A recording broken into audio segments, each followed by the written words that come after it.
হ্যাঁ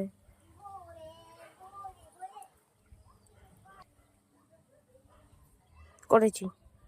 দেখো আমাদের পুকুর থেকে সামলা তুলেছি আজকে, একদম দেখো ছোট ছোট সামলা, দেখো কলমি শাক পুরো ভর্তি হয়ে রয়েছে। ঠিক আছে, সামলা তুলেছি, আজকে সামলা ভাজা খাওয়া হবে। দেখো ছোট ছোট, দেখি কেমন করে সামলাটা ভাজা করি। হ্যাঁ, আমার মা করবে, আমি করবো না, আমি সামলা তুলেছি, সারা সামলা এটা।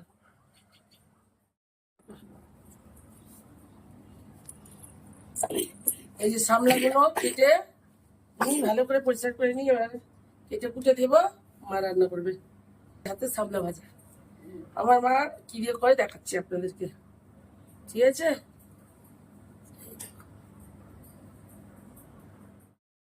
কালো জিরে, আর কি দেবে? কাঁচা লঙ্কা দাও।